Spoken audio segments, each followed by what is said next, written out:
Bueno, buenos días.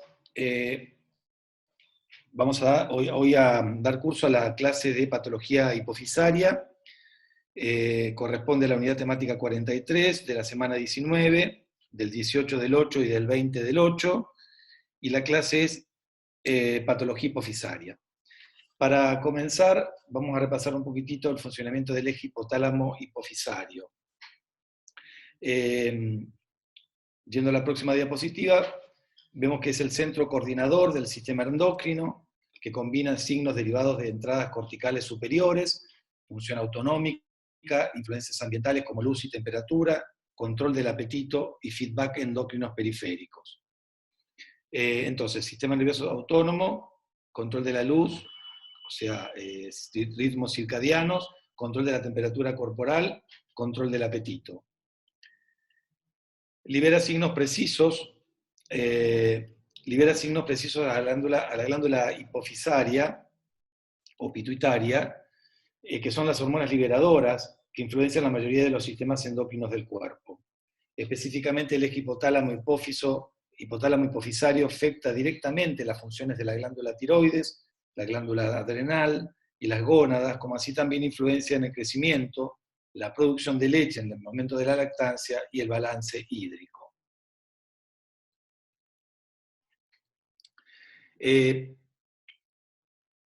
Aquí tenemos un cuadro representativo de las mayores hormonas hipotalámicas y sus efectos sobre la pituitaria anterior. Tenemos factor liberador de la corticotrofina, que es un péptido de 45 aminoácidos, liberado por los núcleos paraventricular, como así también supraóptico y núcleo arcuato y sistema límbico. El CRH, como se lo suele denominar en inglés, Corticotropin Releasing Hormone, hormona liberadora de corticotrofina, digamos, estimula la secreción de ACTH por parte de los corticotropos basófilos de la hipófisis, que representan el 20% del pool de células de la pituitaria anterior.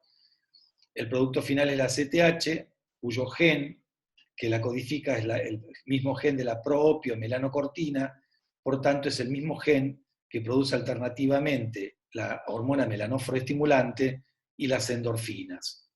Esto no es un hecho menor, porque la hormona melanóforo-estimulante suele estar aumentada por estar incluida dentro de la producción excesiva de ACTH cuando hay una alteración primaria en la glándula adrenal que hace que por feedback positivo, por falta de cortisol, se aumente la secreción de ACTH, y esto da lugar a hiperpigmentación cutáneo-mucosa, que es bastante típica de la enfermedad de Addison. La hormona de crecimiento, el factor liberador de la hormona de crecimiento, la GH o GnRH, o GHRH, perdón, es una hormona que tiene dos formas de 40 a 44 aminoácidos.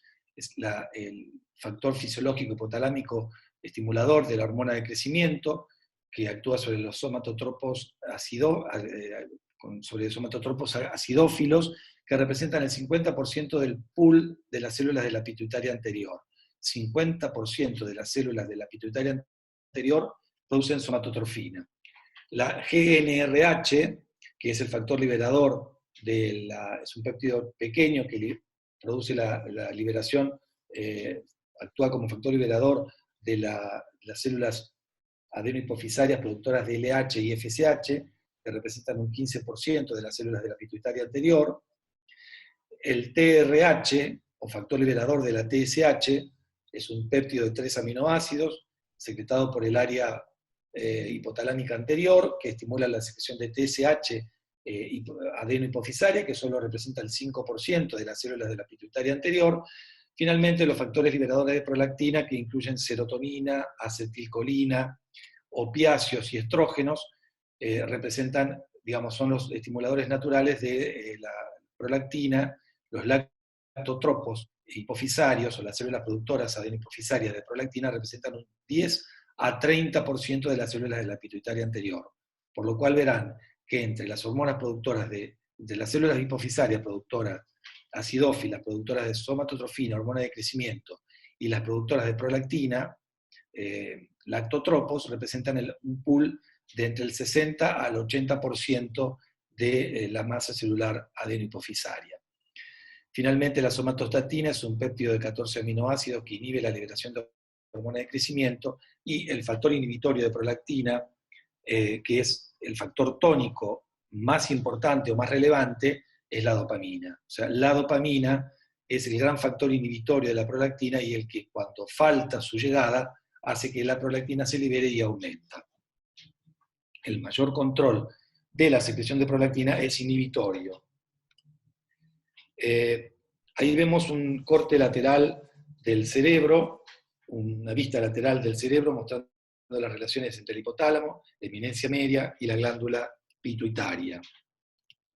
En esto vemos las relaciones anatómicas del eje hipotálamo pituitario. Las hormonas son liberadas del hipotálamo y bajan a la eminencia media, y de ahí se mueven hacia abajo por el tallo pituitario a la glándula pituitaria. La hormona antidiurética, HAD, hormona antidiurética, y la ACTH son secretadas.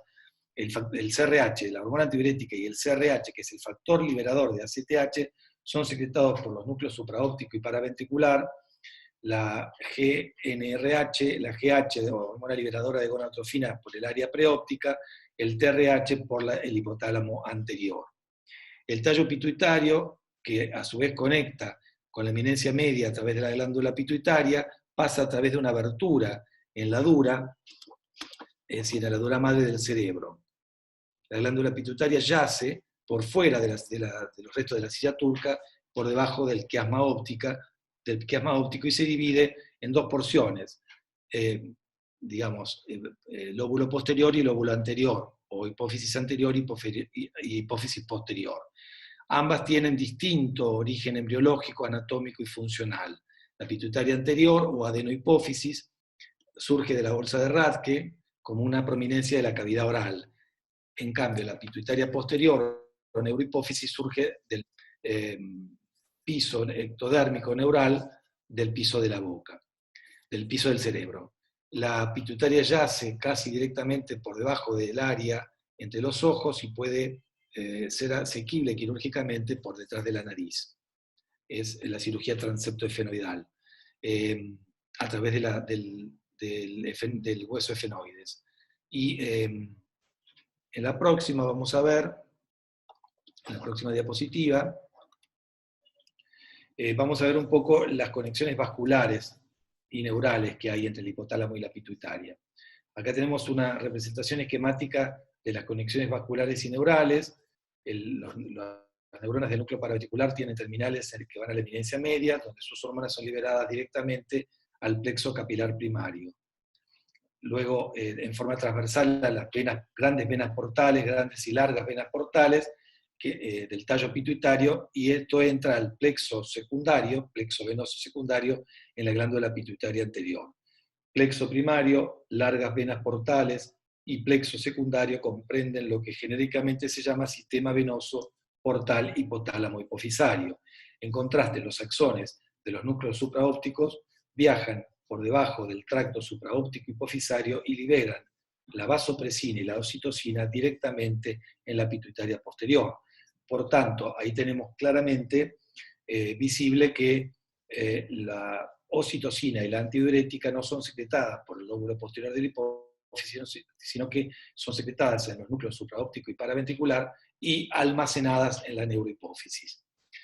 Las terminales de las neuronas hipotalámicas están en la eminencia media, donde las hormonas son liberadas directamente al plexo capilar primario. Dichos capilares vacían en las venas portales y a través del tallo pituitario llegan a la glándula pituitaria y al plexo capilar secundario. Así, las hormonas liberadas por las neuronas hipotalámicas alcanzan sus células blanco en una alta concentración, mucho antes de ser diluidas por la circulación periférica. Esta proximidad es crucial para la preservación del output pulsátil de las hormonas de las neuronas hipotalámicas. Y esto se ve muy bien en la forma de secreción en pulsos de la GHRH, GHNRH, es decir, factor liberador de luteinizante y folículo estimulante. Si la patente de secreción no fuera pulsátil, disminuiría la amplitud y frecuencia de pulsos de LH y FSH, que son trascendentales para mantener el ciclo sexual normal y provocar la ovulación femenina. En cuanto a las masas celares, se presentan típicamente de una o más de las siguientes formas, con síntomas neurológicos, tales como alteraciones visuales o cefalea, o como un hallazgo incidental en una RMI realizada por cualquier otra razón. Esto se llama generalmente incidentaloma. Y la otra alternativa es con anormalidades hormonales.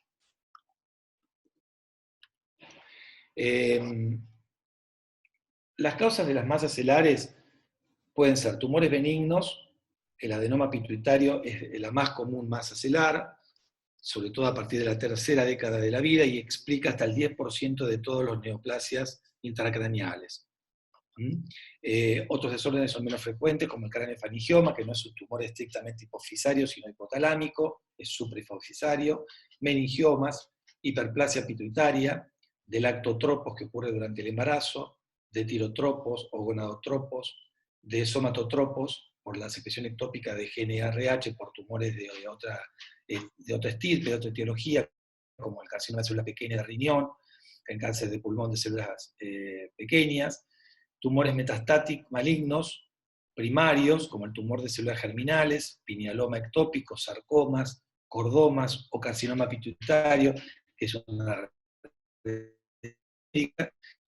metastáticos del pulmón o mama, tumores quísticos como el aracnoidocele y los tumores dermoides, y abscesos pituitarios y la linfocitis, o la hipofisitis linfocítica, que es una entidad autoinmune similar a la tiroiditis de Hashimoto, que da alteración de la función pituitaria en un periodo agudo y subagudo, y generalmente va a la restitución ad integrum.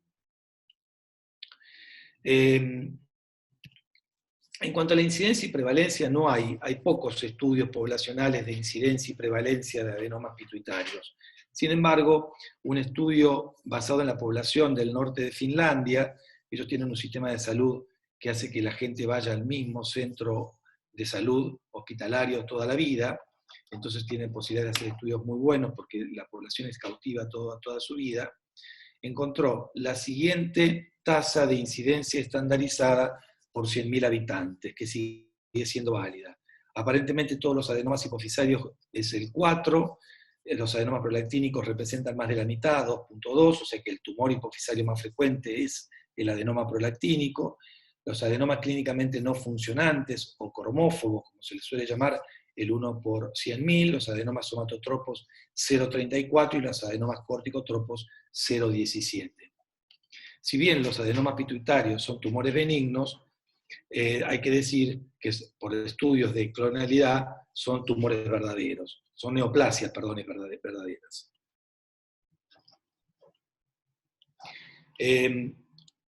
Los adenomas son clasificados de dos maneras, según el origen o de acuerdo a su tamaño.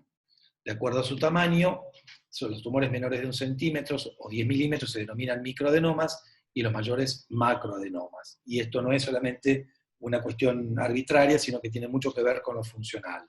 Pueden tener origen en cualquier célula de la hipófisis anterior o adenohipófisis y pueden resultar en incrementada secreción de la hormona producida y o disminución de la secreción de otras hormonas por compresión de otros tipos celulares.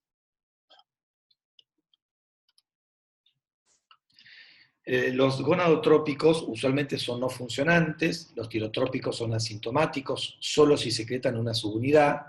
Si en cambio secretan la molécula entera, pueden inducir al hipertiroidismo secundario, cosa que vimos en la clase de tiroides, un tumor hipofisario productor de TSH, en las células adenohipofisarias productoras de TSH, que dan agrandamiento hipofisario y dan hipertiroidismo con TSH apenas mensurable o baja. Los corticotropos, enfermedad de Cushing, los lactotrópicos, hiperprolactinemia, los somatotrópicos, acromegalia, los somatolactotrópicos, síndrome mixto, clínico mixto, y los adenomas plurifuncionales son extremadamente infrecuentes. Hay varias causas bien reconocidas de hiperplasia hipofisaria. La hiperplasia de lactotropos ocurre durante el embarazo, la hiperplasia de tirotropos y gonadotropos debido a hipotiroidismo o hipogonadismo primario de larga data, sería el hipogonadismo hipergonadotrófico, y el hipotiroidismo primario, que sabemos que como primer elemento produce hiperplasia de tirotropos, y por tanto aumenta el tamaño de la glándula tiroide, de la glándula hipofisaria, e hiperplasia del somatotropos por secreción ectópica de GHRH. En todos los casos, este agrandamiento hipofisario puede dar lugar en la imagenología, en la resonancia magnética nuclear, a diagnóstico erróneo de masa ocupante, adenomas. El craneofaringioma es un tumor benigno, sólido mixto, que surge, o sea, mixto, que surge de remanentes de la bolsa de Rathke, como dijimos, el origen embriológico de la adenohipófisis a través de una línea de la nasofaringe al diencéfalo. La mayoría son intracelares o supracelares, la mitad de los cuales se presentan después de los 20 años y algunos después de los 70 a 80, pero es patología que solemos ver en gente en la infancia o en gente adulta joven. Frecuentemente producen anormalidades visuales en adultos y retardo de crecimiento en niños. Son comunes las deficiencias hormonales hipofisarias, incluyendo diabetes insípida. Las manifestaciones clínicas que puede producir son defectos visuales, generalmente por extensión supracelular.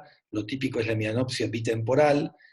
Sabemos que las vías ópticas son cruzadas y por tanto las cintillas nasales codifican los campos temporales y las cintillas temporales los campos nasales.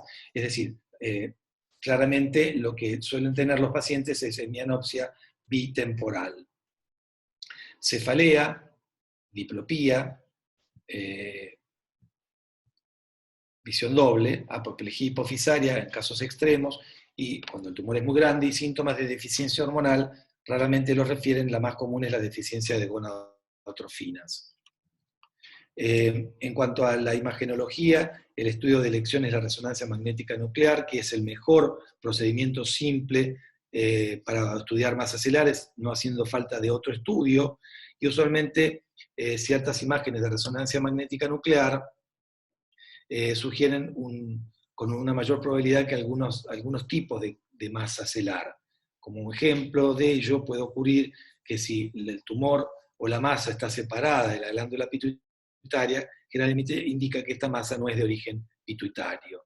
Sin embargo, no hay un hallazgo usualmente patognomónico de cualquiera de los tipos de clase de masas celulares. Sabemos que el tejido pituitario normal capta gadolinio de una manera mayor que el sistema nervioso central circundante normal, y por tanto, una alta intensidad de la señal podría, digamos, ayudarnos al diagnóstico. Pero tanto los micro como los macroadenomas de hipófisis, como así también otras masas celulares tales como el craneofaringioma y los meningiomas, usualmente captan gadolinio en un menor grado que la glándula pituitaria normal, pero más que el sistema nervioso central. Por tanto, el grado de incremento de la captación con gadolinio puede hacer distinguir un tipo de masa de otra. Aquí vemos, digamos, que el ATAC puede ser mejor en caso de que se presuma tumores calcificados por una placa directa previa. Aquí vemos una resonancia magnética nuclear en el cuadro de la izquierda, que está señalado por una flecha, en un corte sagital de un adenoma pituitario no funcionante que se extiende justo por encima de la silla, donde está marcado. En la imagen de la derecha, ya con contraste, se ve la masa celular de similar tamaño, la cual se interpreta radiológicamente como un adenoma pituitario, pero anatomopatológicamente resultó ser una hipofisitis linfocítica. Acá vemos otra imagen que nos muestra un incremento de solo el borde de la masa supracelular, y hay una normal imagen inferior de la pituitaria normal. Se ve claramente la pituitaria abajo del reborde de la masa que dice M. Esta clara distinción entre la masa y la pituitaria normal indica que la masa no es un adenoma pituitario, y se encontró que fue, después de la cirugía, un craneofaringioma, el tumor del cual estábamos hablando recién. En la siguiente diapositiva vemos un corte axial de la mitad del cerebro de una mujer de 71 años que se presentó con defectos del campo visual con hemianopsia bitemporal. Allí se encontró una masa de tejido blando calcificada que surgía de la región de la silla turca, la cual probó ser luego un craneofaringioma. Una concentración, la evaluación hormonal. Vamos a ver un poquitito cómo hacemos la evaluación hormonal de un paciente con patología hipofisaria. Una concentración sérica de prolactina mayor de 200 nanogramos mililitros, generalmente es un adenoma prolactínico. Valores entre 20 y 200 pueden ser secundarios a otro tumor hipofisario, es decir, algún tumor hipofisario que esté comprimiendo el tallo pituitario y la llegada del PIF, del factor inhibitorio de la prolactina, que es la dopamina, y este aumento es secundario a la deficiencia del PIF y no a producción hormonal excesiva. El mejor test simple para diagnóstico de acromegalia sigue siendo el dosaje de IGF-1, que es su principal mediador de crecimiento a nivel somático. El cortisol libre urinario y la CTH alto son propios del adenoma corticotropo, y los gonadotropinomas no tienen una patente típica. El término incidentaloma hipofisario se refiere a lesiones previamente sospechadas que se detectan en estudios de imágenes que se realizan por otras razones. La extensión de la evaluación depende del tamaño tumoral, si es menor de 10, sin hallazgos de disfunción hipofisaria, hacer solo dosaje de prolactina, que es más costo efectiva, y seguimiento con resonancia magnética nuclear cada 6 a 12 meses. Si en cambio el tumor es mayor de 10 milímetros, corresponde hacer una evaluación hormonal hipofisaria. ¿Cuáles son las causas de hiperprolactinemia fisiológica? Como dijimos, el embarazo puede producir hiperplasia e hipertrofia de los lactotropos, y hiperprolactinemia, y ocurre hiperprolactinemia fisiológicamente normal, que inclusive va incrementándose, va aumentando según el trimestre del embarazo, es mayor en el tercero que en el segundo y en el segundo que en el primero. La estimulación de los pezones produce un aumento de prolactina, y el estrés. Recordemos que la prolactina es una hormona de estrés, y que cuando uno tiene que indicar el dosaje bioquímico de prolactina a una paciente o a un paciente varón, que es el caso que nos ocupa por la UABP, debe pedirle que no tenga sexo la noche previa, que permanezca en reposo un buen tiempo antes de ir al laboratorio, que esté tranquilo, que no fume antes de ir al laboratorio. Son todos elementos que pueden provocar artefactualmente el aumento de la prolactina. Las causas de hiperprolactinemia patológica son los adenomas lactotropos, la disminución de la inhibición dopaminérgica de la secreción de prolactina por la no llegada del PIF por alguna razón, que ahora vamos a ver, otras condiciones incluyendo la disminución del clearance de prolactina, por ejemplo en el caso de una insuficiencia renal severa. Los adenomas lactotropos, la mayoría son de origen en células lactotropas, alrededor del 10% se originan en células somatotropas. En realidad, ahí hay un error en este diapositivo. Del 10 al 30% de las células adenohipofisarias son lactotropas. Entonces, se originan en estas células lactotropas y en células somatotropas o en las dos. Es decir, inclusive hay células del pool de células adenohipofisarias que son capaces de producir somatotrofina y prolactina. Por tanto, tienen capacidad de secretar ambas hormonas, estos adenomas. La secreción de prolactina por estos tumores está caracterizada por la ley de eficiencia y proporcionalidad. ¿Qué es esto?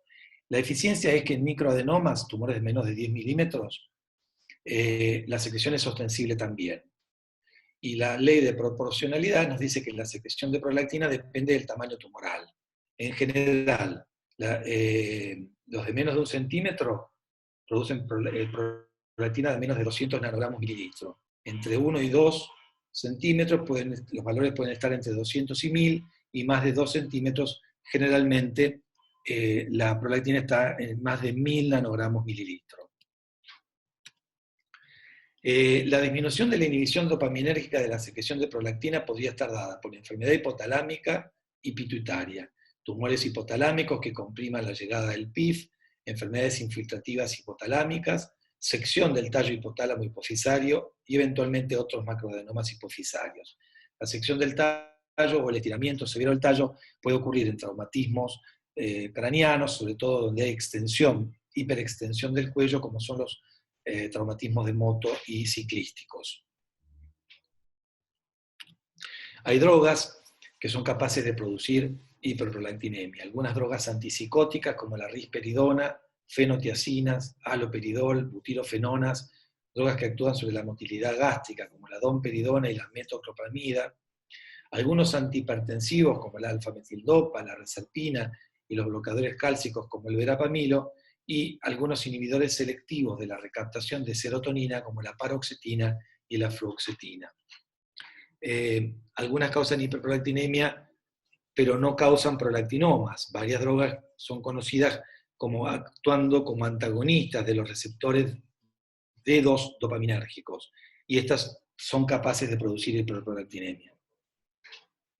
Otros estímulos de otro tipo capaces de producir hiperprolactinemia son la estrogenoterapia. La secreción de prolactina es estrógeno sensible y producen, digamos, alteración, la producción de estrógeno es excesiva, el hipotiroidismo, la injuria de la pared gástrica, la falla renal crónica, la hiperprolactinemia, hay hiperprolactinemia idiopáticas y la macroprolactinemia, que es la presencia de BIC o BIC prolactina, una macromolécula que es inmunológicamente activa y por tanto, si está en la sangre del paciente, va a marcar para los métodos inmunométricos que miden prolactina, pero que es biológicamente inactiva. Esto se puede discriminar por estudios de COMPEC, polietilenglicol, estudios de precipitación de isoformas de prolactina, y estas moléculas, como son pesadas y grandotas, precipitan mucho. Cuando hay mucha precipitación, se induce que hay macroprolactinemia presente, y si la paciente tiene hiperprolactinemia y no tiene galactorrea, ni amenorrea, ni cefalea, ni ningún signo, ni síntoma clínico, uno concluye que lo que tiene es una molécula normal y que por tanto no hay que seguir estudiando a la paciente y la paciente se puede dar de alta porque no tiene nada. La presentación clínica de la hiperprolactinemia causa síntomas típicos en mujeres premenopáusicas y en varones, pero no en mujeres posmenopáusicas. Hay menos manifestaciones en mujeres que no están en edad reproductiva. En mujeres premenopáusicas pueden causar hipogonadismo, que incluye disfunción del ciclo menstrual, oligomenorrea o amenorrea, e infertilidad, anormalidades en la fase lútea o anovulación. Menos frecuentemente ocurre galactorrea. Los síntomas de hipogonadismo en mujeres premenopáusicas correlacionan bien con la magnitud de la hiperprolactinemia. Así, una concentración sérica de prolactina mayor de 100 nanogramos mililitro estaría típicamente asociada con franco hipogonadismo, subnormal secreción de estradiol y sus consecuencias, que incluyen amenorrea, sofocos, o sea, tuforadas, y eventualmente dispareunia por sequedad vaginal. En cambio, una hiperprolactinemia moderada, por ejemplo, entre valores entre 50 y 100 nanogramos mililitros, pueden causar solo amenorrea u oligomenorrea. Menores grados, de 20 a 50 nanogramos mililitros, pueden causar solo insuficiente secreción de progesterona, lo cual daría una fase lútea corta y disturbios menstruales menores. Pero sépanse que la leve hiperprolactinemia es capaz de producir infertilidad y de hecho explica el 20% de casos de infertilidad evaluados en forma general en mujeres que buscan embarazo. Aun cuando los valores no sean muy altos. Bien, en varones la hiperprolactinemia también causa hipogonadismo hipogonadotrófico, resultante en disminución de la libido e infertilidad. Otras manifestaciones incluyen disfunción eréctil, ginecomastia y raramente galactorrea. Igual que en mujeres, la presencia de síntomas correlaciona bien con el grado de hiperprolactinemia. La mayoría de las mujeres no tienen galactorrea, y entre las mujeres con este hallazgo aislado, la mitad de ellas tienen niveles séricos de prolactina normal. O sea, si bien todas las pacientes con hiperprolactinemia y adenoma prolactínico suelen tener galactorrea, todas las galactorreas no son por hiperprolactinemia. Esto quiero dejar bien claro. Bien, la acromegalia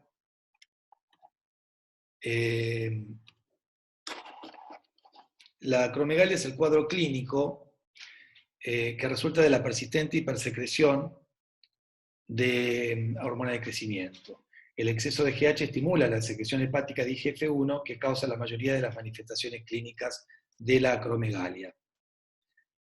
Pasé de largo un diapositivo. Quería decirles que el rango normal usual de prolactina es de 5 a 20 nanogramos mililitros. Ante un valor ligeramente elevado, 21 a 40, se aconseja repetir, y solo si el valor repetido vuelve a dar alto, establecer la causa. Valores por encima de 200 nanogramos mililitros usualmente indican, son orgánicos, adenoma, y es aconsejable ordenar una RMI de silla turca a todo paciente con prolactina sérica mayor de 100 nanogramos mililitros. Hasta 100, y en mujeres uno puede contemporizar. Bien, en cuanto a la acromegalia, dijimos entonces que estimula la secreción hepática del factor mediador de la acción de la GH, que es el Insulin-like Growth Factor tipo 1. Es una hormona que funciona como el mayor mediador de la hormona de crecimiento en la estimulación del crecimiento somático, pero también es el mediador de muchos efectos anabólicos independientes de la GH en otros tejidos corporales.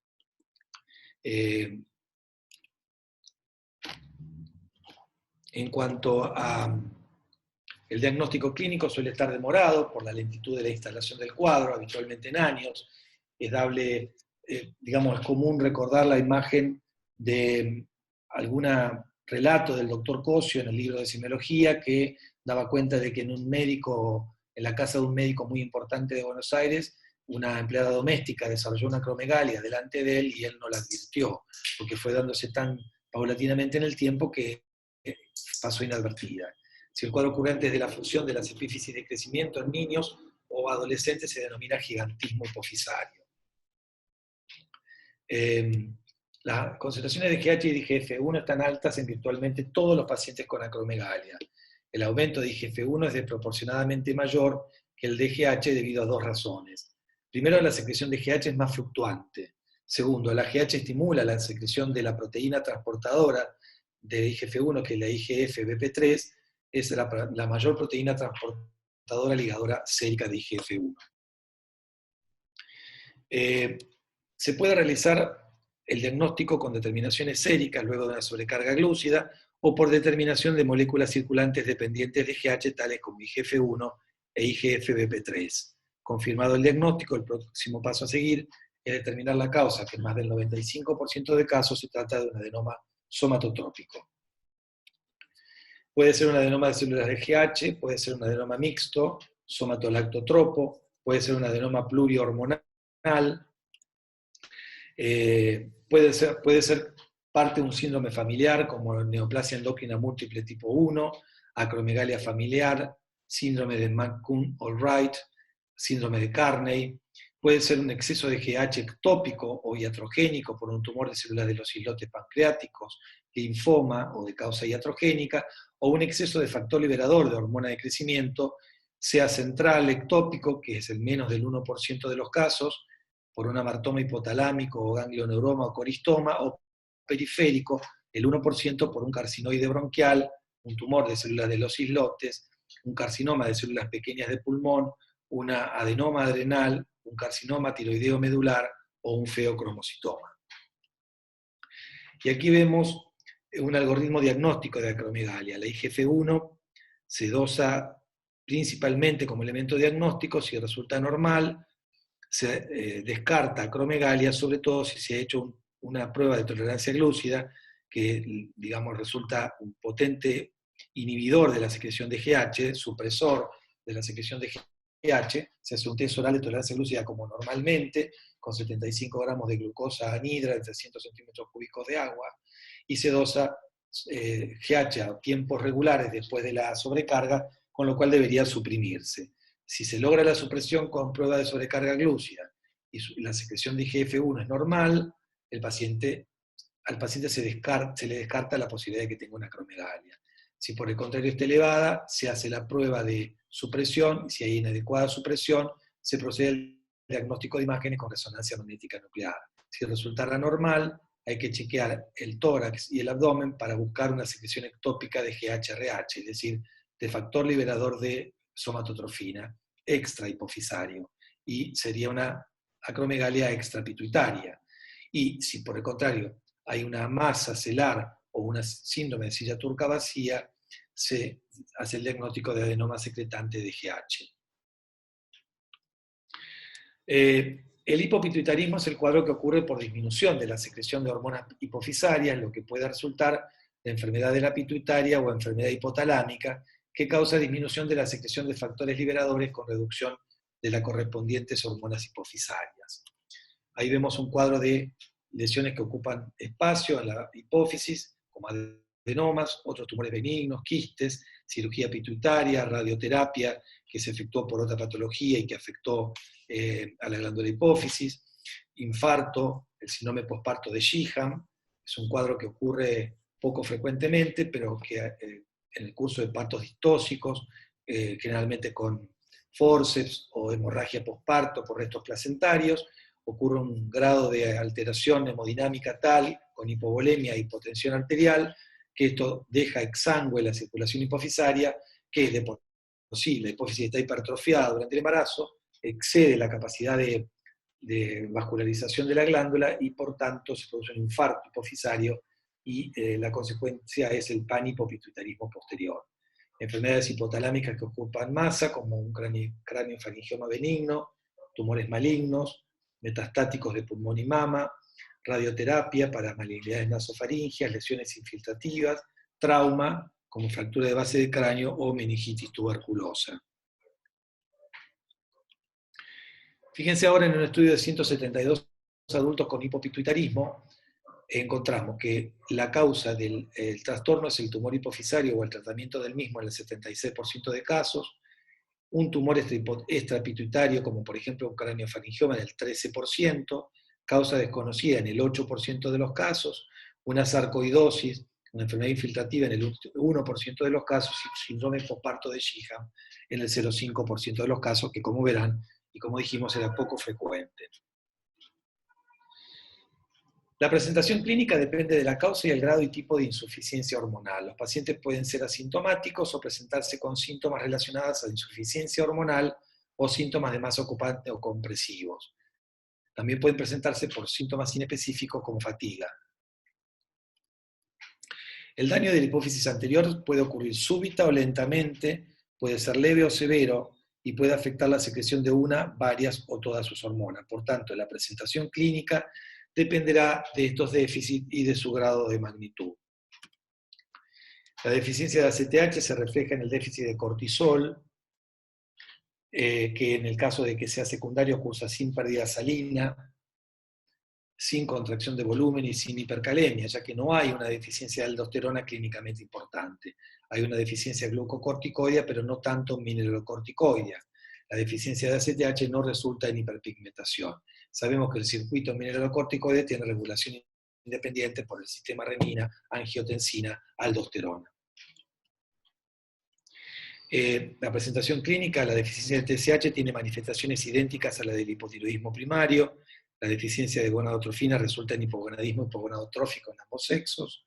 La deficiencia en adultos de GH produce cambios, o sea, la hormona de crecimiento no está inútilmente en la adultez. Produce cambios en la composición corporal, con un aumento del índice de masa corporal a expensas del aumento de masa grasa, disminución de la masa muscular por el efecto anabólico proteico de la somatotrofina que se pierde,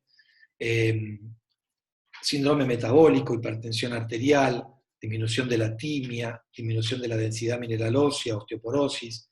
La deficiencia de prolactina no produce cambios excepto la inhabilidad para lactar luego del parto. Por último, nos vamos a referir en breve a los síndromes poliúricos que tienen que ver con excesos o déficits de la secreción de hormona antidiurética. La poliuria se ha definido como una excreción urinaria que excede los 3 litros en el adulto y 2 litros por metro cuadrado en niños. Hay 3 mayores causas de poliuria asociadas con excreción de grandes volúmenes de orina libre de solutos, o sea, orina hiposmolar o hiposmótica, una osmolaridad urinaria de menos de 250 miliosmoles por kilo. cada una de las cuales tiene varias etiologías subyacentes. Polidipsia primaria, también denominada polidipsia psicógena o potomanía, es un cuadro clínico de pacientes neuróticos, generalmente neuróticos obsesivos, obsesivo-compulsivos, que tienen la manía de tomar agua todo el día.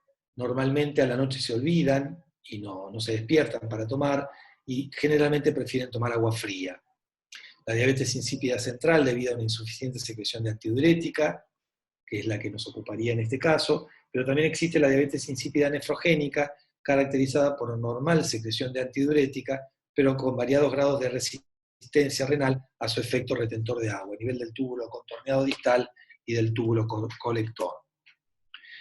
El diagnóstico diferencial debe hacerse con poliuria por nocturia de la hipertrofia prostática en pacientes añosos, poliuria osmótica de la hiperglucemia o liberación de una obstrucción del tracto urinario, y como regla general una nefropatía perdedora de sal no causa suficiente pérdida salina como para inducir poliuria cierta. La osmolaridad urinaria en una diuresis osmótica usualmente está por encima de 300 milimoles por kilo, en contraste con la diuresis diluida de una diuresis acuosa, menos de 250. La excreción total de solutos es normal con la diuresis acuosa, 600 a 900 milimoles por día, pero marcadamente incrementada con diuresis osmótica. La causa de la poliuria está sugerida de la historia por la edad de comienzo, la tasa de comienzo, la elucidación de la posible presencia de diferentes causas de diabetes insípida, la historia familiar y la concentración plasmática de sodio. Para diagnosticarla se puede hacer un test de restricción hídrica, durante el cual durante 12 horas al paciente se le prohíbe tomar líquido, examinando la respuesta con volumen y osmolaridad urinaria. Y luego se sensibiliza con la administración exógena de antidiurética, es decir, uno busca hacer un test de restricción para de esa manera estimular a la producción de antidiurética. Cuanto menos agua tiene el organismo, más antidiuresis o reabsorción de agua debería haber. Se sensibiliza administrando antidiurética exógena una vez que la osmolaridad plasmática alcanza el valor cercano a la normalidad, o el sodio plasmático es de 145 miliequivalentes o más alto. La falta de antidiurética puede ser causada por desórdenes que actúan a nivel de uno o más de los sitios involucrados en la secreción de la hormona. Puede haber alteración a nivel de los osmoreceptores hipotalámicos, a nivel de los núcleos supraópticos o paraventriculares, que es donde se produce la hormona, o la porción superior del tracto supraóptico hipofisario. Las causas pueden ser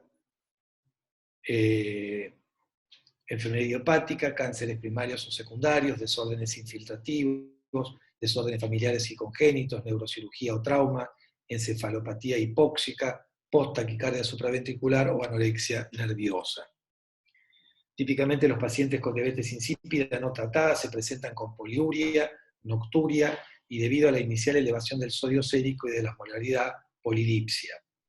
La polidipsia es el mecanismo compensatorio de esa poliuria, y mientras el paciente se maneje con buen estado de conciencia, es difícil que se deshidrate, porque a la poliuria va asociada a una polidipsia compensatoria. Mientras se le ofrezca ad libitum líquidos y el paciente maneje conciencia, no hay riesgos de deshidratación.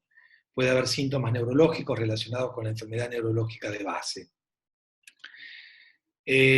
Y por último, el síndrome de secreción inapropiada antidiurética, que es un desorden por alteración de la excreción de agua causado por una inhabilidad para suprimir la secreción de antidiurética.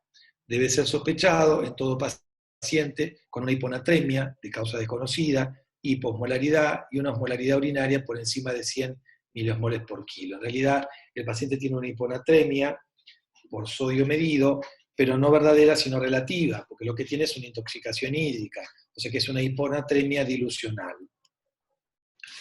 La concentración de sodio urinario está usualmente por encima de 40 miliequivalentes por litro, la calemia es normal, no hay disturbios del equilibrio ácido-base y la uricemia está frecuentemente baja. La secreción de antidiurética logra una orina concentrada y una reducción del volumen urinario.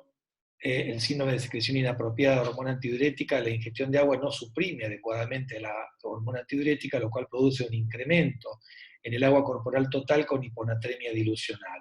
Esta expansión del líquido extracelular con aumento de la excreción urinaria de sodio agrava la hiponatremia. Cualquiera de las siguientes causas de persistente liberación de antidiurética en pacientes que cumplan con los criterios clínicos del síndrome incluyen desórdenes del sistema nervioso central, incluyendo stroke, o sea, accidente cerebrovascular, hemorragia, infección, trauma y psicosis, diagnóstico diferencial con pérdida salina cerebral en causas graves, como traumas o hemorragias. Hay producción ectópica de antidiurética por un tumor, puede haberla, generalmente el carcinoma de células pequeñas de pulmón, más raramente visto en otros tumores pulmonares, y hay ciertas drogas que pueden incrementar la liberación o potenciar los efectos de antidiurética. Típicamente la clorpropamida,